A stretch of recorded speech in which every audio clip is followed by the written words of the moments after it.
bini aadamka markaa waa asiiru muctaqadaati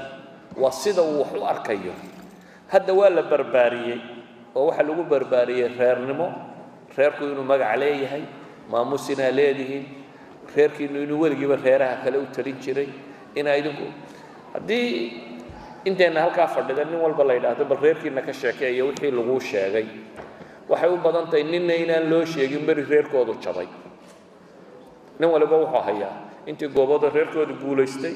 gabayadii ay tiriyeen xoolihii ay reeraha kale ka qaadeen laakiin intii iyaga xoola laga qaaday ama la jabiyey ama la sheekada kuma jirto laguma soo sheegin marka nin waliba wuxuu haystaa reerkoodu inuu boqorrada waddanka ahaan jiray nin walo Soomaaliyeed saasuu rumaysay qabka iyo hanka u baanay isla jeeday xaqada jirta marka waxa weeyaan waxaynu u baahanay cuquusha bini aadamku siday u fakarayeen in bedelo ma aha inaynu dhaahno qabiilka hal la dumiyo reer ha ku abtirsanin waxaan hala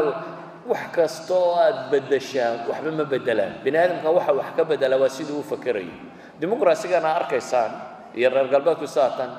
dimuqraadiyadda waxa ku horeeyay casr tanwiir waxay yiraahdaan enlightenment waxay u bixiyeen qarnigii 17aad 18aad enlightenmentku wuxuu bedelay Yurub sidii looga fakarayay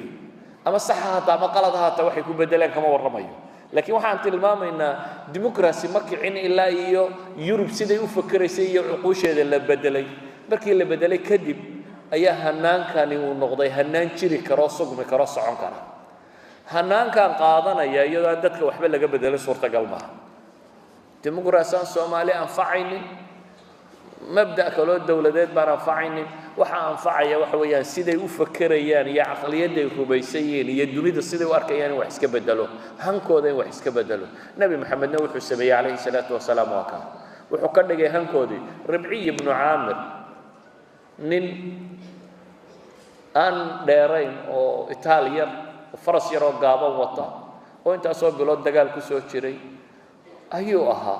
دولة وين با وفت الله ودري رستم با يلي هلا يقول يا رب سعد بن وقاص عيدي صادق